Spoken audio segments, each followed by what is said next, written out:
Bay Buccaneers. Skip Bayless, what do you expect from one RG3 this weekend? Stephen A. Smith, earlier in this show, you picked two outrageous upsets. You picked Lions over Patriots in Foxborough, and you picked your Giants over my riding high Dallas Cowboys at MetLife, correct? Yep. It's my turn. I'm going with the upset pick here. And feel free to call it an I still support RG3 pick, if you will. I believe it's always darkest before the dawn. And it got really, really dark in D.C. this past week. And I believe that up from this rubble of this locker room and franchise, all this he said, that he said, this throwing under bus, this calling out, this Instagramming and tweeting and on and oning, I believe that up from that rubble will rise an upset performance of the caliber it took the Redskins to upset my Cowboys, as you recall, at Jerry World. That was obviously a Colt McCoy game. And I cannot defend what RG3 did on the football field or off the football field this past week as they lost at home, what was it, 27-7 to Tampa Bay. RG3 was abysmal in that game. Threw two picks in the first quarter, won a pick six, got sacked 6 times, said all the wrong things to me after trying to say the right things after the game. I didn't like his me. I'm just focused on San Francisco, but I believe he will be focused on San Francisco. And I believe after all the stuff that has gone on this week, this will be your basic, what the heck, let it fly performance in the perfect spot on San Francisco's schedule. 49ers have won 2 straight. Their season is really just starting, but maybe not this Sunday. Maybe their season really starts, quote unquote, on Thanksgiving Day. They got Seattle coming up. And then after that, they do have the Raiders, but then they have to go to Seattle. Then they got the Chargers. Then they got Arizona. So those are all the games that really, really matter to San Francisco. Obviously, they could take this one for granted. Obviously, at home, San Francisco has not been dominant. We talked about it in the preseason when they stunk it up at home in their new palace of a stadium. All of a sudden, during the regular season, they've lost 2 out of 4 games at home. Remember, they lost to Jay Cutler and company. Remember that one? And they lost to St. Louis Rams at home. So they are 2-2 at home. They have not been dominant at home. Maybe they don't feel quite great there yet. Maybe they aren't quite comfortable, just the way the Cowboys seem to struggle at Jerry World. So I'm going to say Colin Kaepernick has one of his off days. I'm going to say that RG3 keeps it simple. I'm going to say a lot of 3-step drops, shorter passes, ball control passing. I'm going to say Alfred Morris, who did have a nice rushing day against San Francisco in Washington last year. They lost the game, the Redskins did, but Alfred Morris ran the ball pretty well last year against them. I'm going to say he goes for 105 yards, and I'm going to say they keep the score low and close, and that RG3 survives this Sunday in San Francisco, 17-14.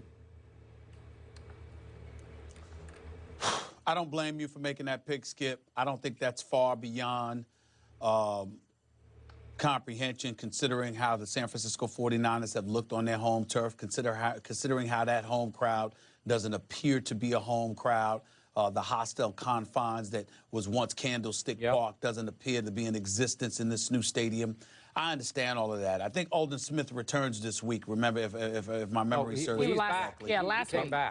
He's back. He was back last week. He was back last week. I'm just of the mindset, Skip. I don't believe in Washington. I don't believe in the Redskins. I just don't. I don't think they're a team. I think they're an organization trying to become a team, if you will.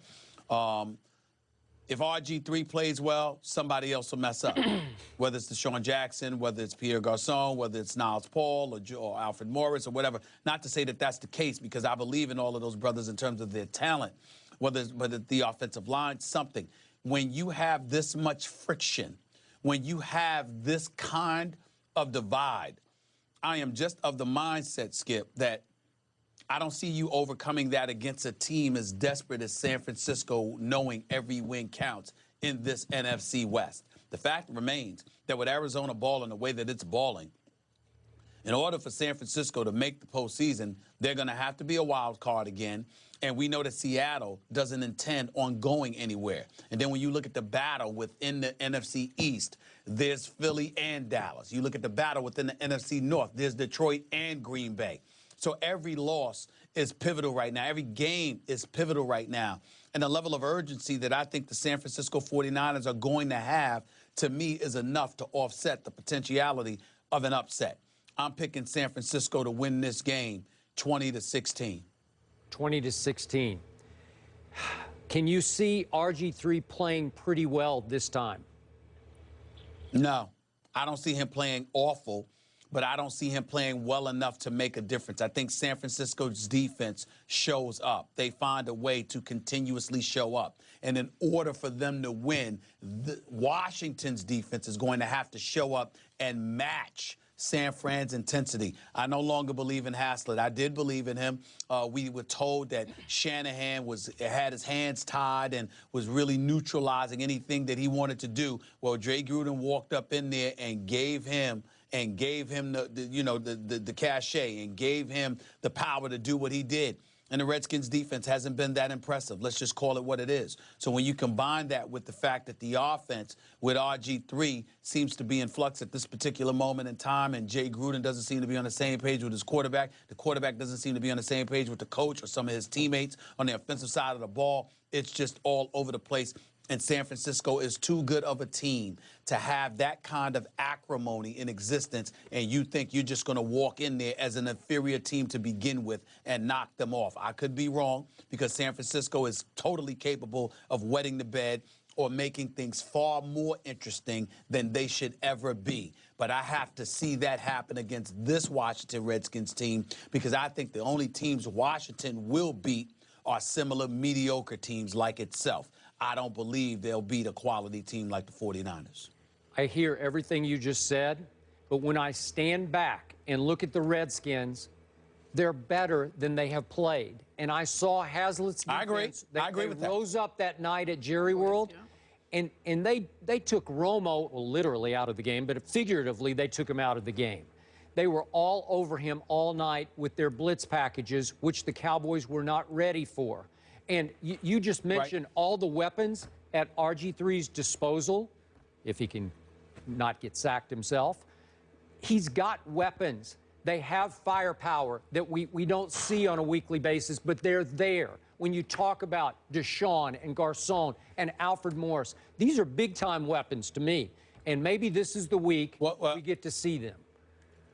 But, Skip, they are big-time weapons that are no weapons at all if their quarterback can't get them the football. If you have an offensive line that isn't really committed to protecting their franchise quarterback, and you have a franchise quarterback who was a franchise quarterback as a player when he was more mobile than he appears to be right now, then you've got a problem going up against San Francisco. And remember, Washington was able to beat Dallas, not just because of its defense and its casino blitz and the way they were in Tony Romo's face all night long, but you also have to keep in mind that as good as Tony Romo is and athletic as he is, he's not the scrambler that Colin Kaepernick is. That's number one.